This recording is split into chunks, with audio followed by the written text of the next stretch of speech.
성경 말씀 보겠습니다. 성경 말씀 히브리서 11장 30절과 31절 두 절 말씀이 됩니다. 같이 읽습니다.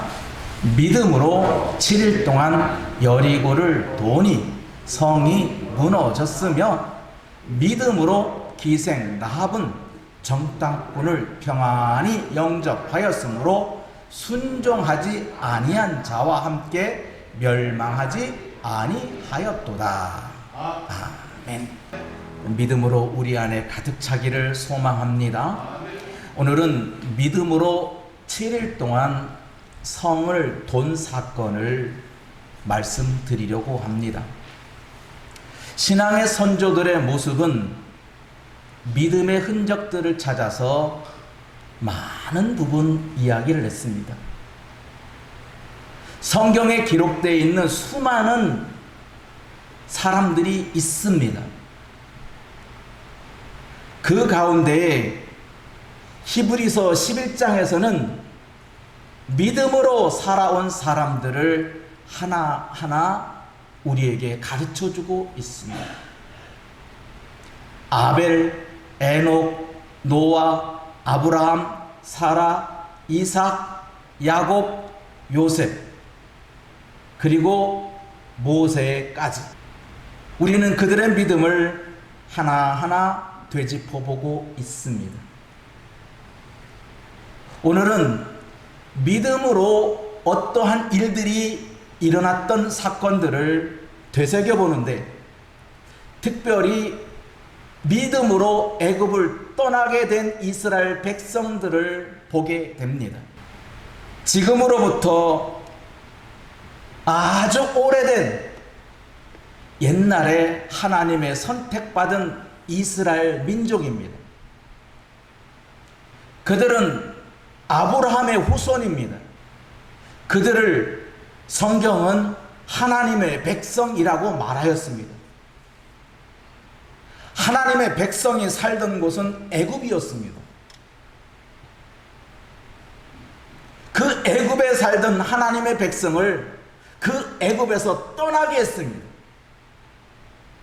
그때 필요한 것이 믿음입니다. 그래서 그들은 애굽을 떠날 때 믿음을 갖고 떠났습니다. 또한 애굽을 떠난 후에 홍해를 만나게 되었습니다.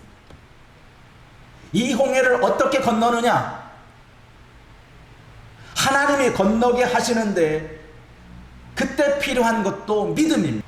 무슨 이적을 보고 건넌 것도 아니고 사전 징후, 비가 오기 전에 먹구름이 잔뜩 끼듯이 홍해를 마른 땅까지 건널 때 이상한 징후가 나타난 것도 아닙니다.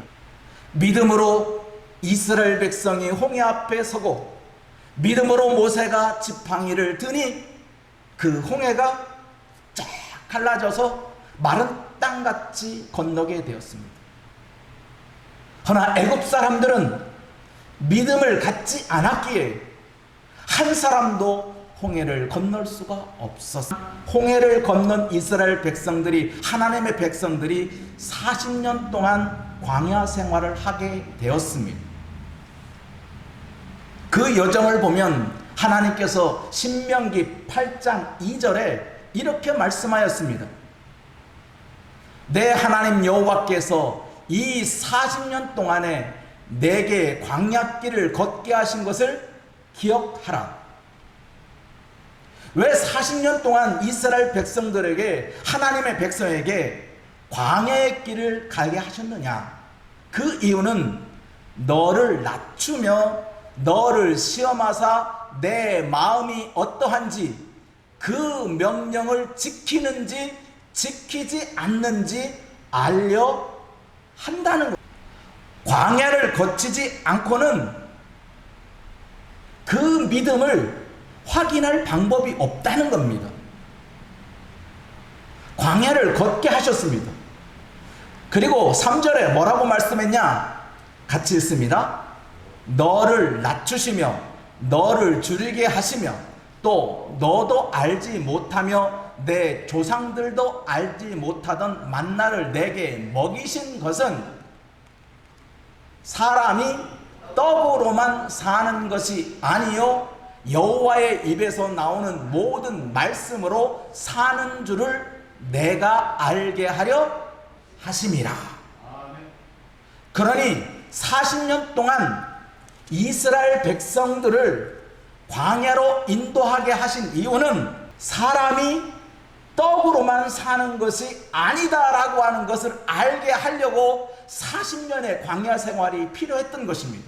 40년의 광야 생활이 아니라면 사람이 떡으로만 사는 것이다. 다시 말씀드리면 밥 먹어야 산다. 사람이 밥을 안 먹으면 죽는다. 이게 광야 생활을 거치지 않은 사람의 결론이에요. 먹어야 살지 먹지 않으면 죽어. 그런데 하나님은 이스라엘 백성들을 40년 동안 광야 생활을 통해서 알게 하신 이유는 사람은 밥으로만 사는 것이 아니야. 밥으로만 살 수 없고 하나님의 말씀으로 사는 거야 라고 하는 것을 알게 하시기 위해서 40년의 광야 생활을 걷게 하셨다는 것입니다. 이슬 맞아가며 40년 동안 길을 걸어갔는데 발에 물집이 생기지 않습니다. 하나님은 그렇게 40년 동안 이스라엘 백성을 지켜주었다는 겁니다. 하나님이 이 광야 생활을 하나님의 백성들이 행할 때 하나님은 절대로 그들을 외면하거나 그들을 놓아놓지 않으신 것이에요.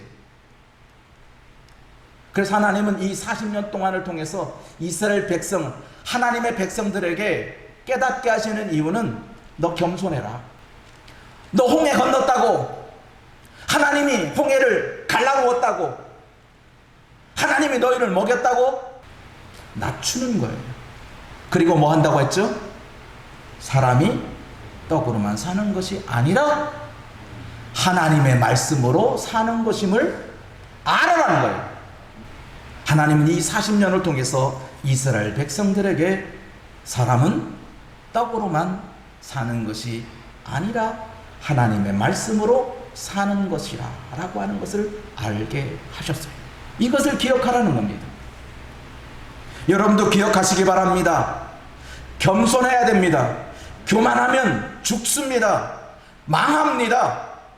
하나님은 그것을 깨닫게 하려고 40년의 광야 생활을 가게 하셨습니다. 또한 우리도 깨달아야 됩니다. 사람이 밥만 먹고 사는 것이 아닙니다. 사람이 살아가는 데 있어서 밥만 먹고 살아가면 짐승과 같습니다. 짐승도 때가 되면 밥 달라고 울부짖습니다. 밥 주지 않으면 벌레 잡아먹고 이것저것 자기가 찾아 먹습니다. 그게 짐승입니다. 사람은 밥으로만 살 수 없습니다. 하나님의 말씀으로 사는 것을 진정한 사람이라고 말하는 것입니다. 밥만 먹고 사는 사람은 사람이라 말할 수 없고 인간이라 말합니다. 인간입니다. 인간들은 밥만 먹고 삽니다. 하지만 사람이라면 밥으로만 살아가는 게 아니라 하나님의 말씀으로 사는 것을 아는 사람이 사람입니다. 그러면 여러분 인간으로 사지 말고 사람으로 사시기를 축복합니다. 사람다운 사람으로 살아가는 것이 하나님의 뜻입니다. 이 광야를 40년 동안 하나님은 이스라엘 백성들을 다 걷게 하셨어요. 그 여정을 보면 이렇습니다. 홍해를 건너서 시내산을 통해서 가데스 바네아까지. 이제 이게 모세가 인도한 여정입니다. 가데스 바네아에서 모세에게 약속의 땅으로 지칭한 가나안 땅으로 가기 위해서 12명을 파송합니다. 각 지파에 한 명씩. 그래서 그들이 40일 동안 정탐을 하고 돌아왔습니다. 돌아올 때는 빈손으로 돌아오지 않았습니다. 어깨에 가나안 땅에서 수확한 열매들을, 큼직한 열매들이 그들의 어깨에 매여 있습니다. 약속의 땅은 그런 땅이었습니다. 약속의 땅은 풍부의 땅이었으며 풍족한 땅이었습니다. 그래서 그들이 그 땅에서 얻어온 곡식들, 열매들을 보고 기뻐했습니다. 하지만 그 땅을 들어갈 수가 없었습니다. 왜냐하면 가나안 땅은 풍족하고 먹을 것도 많고 세상에 볼 수 없는 온갖 과일들이 풍부한데 거기는 장대한 족속들이 지키고 있었습니다. 갈 수가 없다는 겁니다. 들어갈 수 없다는 겁니다. 우리는 그들 앞에 보면 메뚜기 신세야. 그저 손 한 번만 휘둘러도 죽어버리는 메뚜기 신세가 되어버렸어요. 그러니 갈 수가 없다는 거예요. 아무리 기름주고 먹을 것이 풍부하고 풍족한 땅이어도, 약속의 땅이어도 저 무서운 군대가, 장대 같은 군대가 거느리고 있다면 들어갈 수 없다는 것입니다. 그러니 하나님은 그들에게 우회의 길을 또 지나게 합니다. 바로 가데스 바네아에서 바로 가나안 땅에 들어갈 수 있는데도 불구하고 그들이 못 간다 하니, 들어갈 수 없다 하니 하나님은 우회를 통해서 갑니다. 호르산을 통해서 그들은 모압 평지에까지 이릅니다. 드디어 여리고성이 보이기 시작합니다. 그때 여기서 정탐꾼을 또 보냅니다. 두 사람의 정탐꾼을 보냅니다. 그리고 약속의 땅에 들어가려면 반드시 건너야 할 강이 하나 있는데 그 강이 무슨 강이다? 요단강입니다. 찬송가에 보면 요단강 건너가 만나리. 그게 무슨 의미죠? 요단강 건너면 천국이다는 거예요. 천국에서 만나자는 거거든요. 그러니 요단강은 천국으로 들어가는 문이에요. 가데스 바나로 들어가는 것이 아니라 우회를 해서 요단강을 건너서 약속의 땅으로 들어가게 됩니다. 그래서 그들은 요단강을 건너기 시작합니다. 제일 먼저 언약궤 제사장들이 요단강을 건넙니다. 그런데 건널 때가 성경에 보니까 그럼 강을 건너려면 편한 곳이 언제일까요? 물이 없을 때, 가장 적을 때, 곧 건기 때 건너는 게, 강을 건너는 게 제일 편한 곳이에요. 그런데 이 요단강을 건널 때 여호수아와 이스라엘 백성들이 요단강을 건널 때는 건기가 아니에요. 우기예요. 추수 때. 요단강이 가장 범람이 창궐할 때, 요단강이 넘칠 때, 요단강 물이 가장 많을 때 이스라엘 백성들이 그곳을 건너요. 물이 많다는 것은 건너기 힘들다는 겁니다. 가장 건너기 힘든 그때에 하나님은 이스라엘 백성들을 요단강을 건너게 했습니다. 이것도 어떻게? 홍해가 갈라지듯이 요단강도 법궤 들은 제사장이 요단강에 발을 담그는 그 순간 길이 또 열리는 거예요. 내려오던 요단강 물이 멈춰버립니다. 그러니 거기에 길이 나기 시작합니다. 그래서 이스라엘 백성들이 언약궤를 중심으로 해서 요단강을 건너게 됩니다. 요단강을 건너니까 마주치는 성이 하나 있는데 그게 바로 여리고성입니다. 약속의 땅에 왔다고 해서 모든 것이 끝난 게 아닙니다.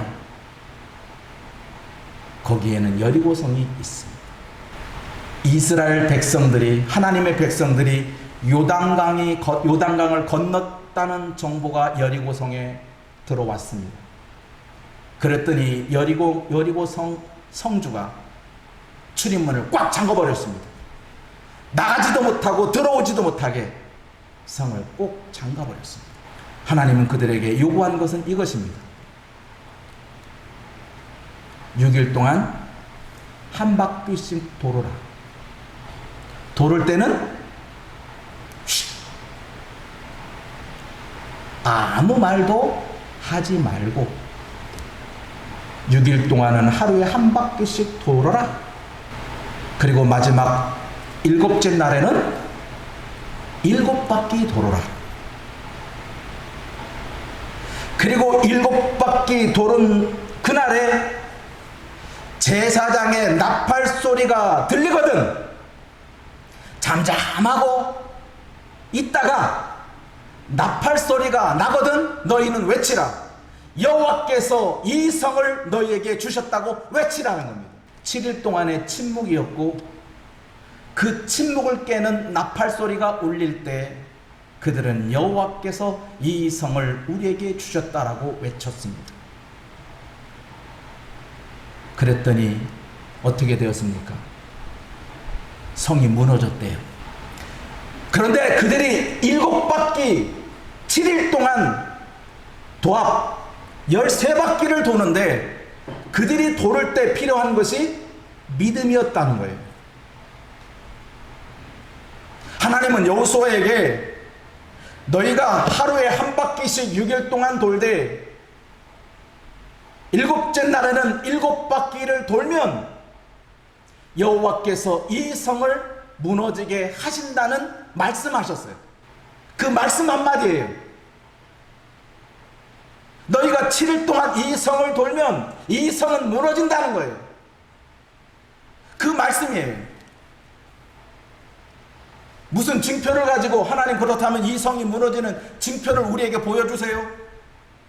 그러한 능력을 내게 주세요. 아니에요.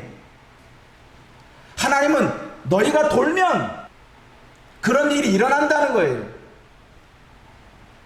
그랬더니 정말로 이스라엘 백성들은 하나님께서 돌으라고 한 대로 6일 동안은 하루에 한 바퀴씩 돌고 7째 날에는 7바퀴를 돌아. 그리고 나팔 소리가 날 때 그들은 일제히 여호와께서 이 성을 우리에게 주셨다라고 외쳤어요. 그랬더니 어떻게 해요? 와장창 무너졌다. 이게 가능한 이유가 무엇입니까? 하나님은 하신다는 거예요. 사람으로는 도저히 그 성을 무너뜨리게 할 방법이 없어요. 그 성벽을 올라갈 수도 없고 그 성벽을 무너뜨릴 만한 능력도 인간에게는 없어요. 그런데 하나님은 그 성을 무너뜨릴 만한 능력과 힘이 있어요. 사람으로는 불가능한 일이지만 하나님은 할 수 있다고 하신 거예요. 그러니 그 말씀을 믿고 이스라엘 백성들은 여호수아가 가르친 대로 7일 동안 그 성을 믿음으로 돌았어요. 하나님이 무너지게 하실 거야. 하나님의 방법은 아무도 몰라요. 누구만 알아요? 하나님 알아요. 돌면 무너진다고. 그 말씀 한마디였어요. 그 말씀을 믿었더니 결국 이스라엘 백성들이 그대로 했더니 여리고 성은 무너졌어요. 칼 한 번 안 쓰고 돌멩이 하나 던들지 않았는데도 여리고 성은 무너졌어요. 순종은 황소를 드리는 제사보다 더 나은 거예요. 하나님 앞에 제사를 드리는 것보다 더 소중한 것이 하나님의 말씀대로 따르는 거예요. 그래서 성경은 이렇게 말합니다. 사무엘상 15장 22절 사무엘이 이르되 여호와께서 번제와 다른 제사를 그의 목소리를 청종하는 것을 좋아하신 같이 좋아하시겠나이까? 순종이 제사보다 낫고 듣는 것이 순양의 기름보다 나으니 23절 같이 있습니다. 이는 거역하는 것은, 여기서 거역은 뭐죠? 순종하지 않는 것이에요. 순종하지 않는 것은 무엇과 같아요? 점치는 죄. 여러분들이 순종하지 않으면 무당 찾아가서 젊게 보는 거 하고 순종하지 않는 거 하고, 하나님은 순종하지 않는 것이, 거역하는 것이 마치 점치는 것과 같은 것이야. 또 완고한 것은 사신 우상에게 절하는 것과 같아. 아, 그렇구나. 순종이 제사보다 낫다는 것은 알고 있었는데 순종하지 않는 것이 얼마나 큰 죄인가를 알라는 거예요. 순종하지 않으면 뭐예요? 너 점치는 자와 같아. 무당과 같다는 거예요. 너 하나님을 섬긴다고 하지만 너 무당과 같은 거야. 순종하지 않으면. 너 순종하지 않으면 우상 숭배하는 자와 같은 거야. 그러면서 합니다. 왕이여, 당신은 하나님의 말씀에 순종하지 않았으니 하나님이 당신을 버렸습니다. 하나님이 선택을 해서 왕으로 세웠는데 그 왕도 순종하지 않으니 무당 취급하고 우상 숭배하는 것처럼 하나님 버려버렸다는 거예요. 왕일지라도 왕도 버리는 판인데 하나님의 순종하지 않는 자를 가만 놔두시겠습니까? 그러므로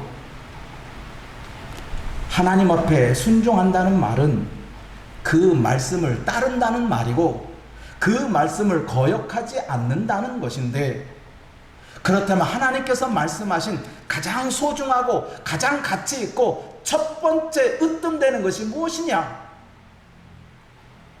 바리새인이 예수님에게 물었습니다. 여러 가지 계명들이 있는데 가장 으뜸되고 가장 중요한 첫 번째가 무엇입니까? 했더니 예수님께서 이렇게 말씀했어요. 같이 읽어볼까요?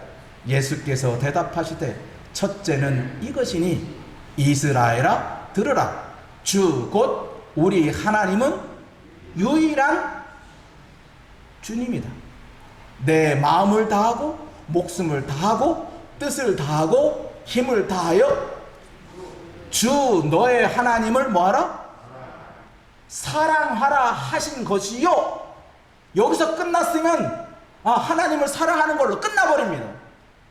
이게 가장 으뜸되고 가장 소중한 것이구나.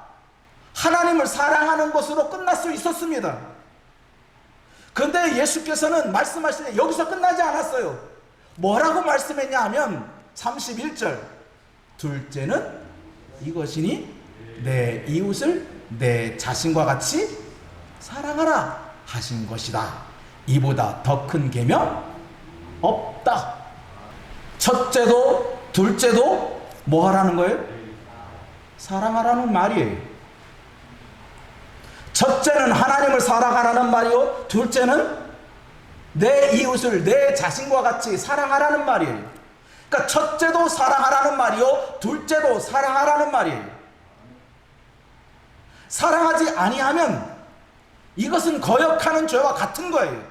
그 거역하는 자는 점치는 자와 같은 것이고 우상 숭배하는 자와 같은 거예요. 그러므로 이제는 하나님의 말씀에 순종하는 가치를 알아야 돼요. 이스라엘 백성이 여리고 성이 무너질 때 믿음으로 순종하였더니 그 성이 무너진 것처럼 순종은 기적을 낳게 합니다. 그럼 우리는 하나님의 말씀대로 그 말씀하신 것을 따라야 돼요.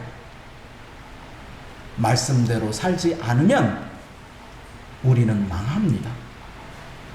사람이 떡으로만 살 것이 아니라 하나님의 입에서 나오는 모둠으로 말미암아 살 것이라고 하는 그 말씀을 기억하면서 우리가 살아가는 것은 떡으로만 살 수 없고 하나님의 말씀대로 뭐 해야 된다? 순종해야 된다는 거예요. 그렇지 않으면 우리는 망합니다. 그러므로 우리 사랑하는 모든 하나님의 백성들은 하나님께서 무슨 말씀을 하시든지 그 말씀이라면 네, 알았습니다. 내 생각과 내 가치관과 내 소망하는 것이 아무리 크고 중요하다 하더라도 하나님의 말씀에 어긋나면 그것도 포기할 줄 아는 성도가 되길 축원합니다. 기도하겠습니다.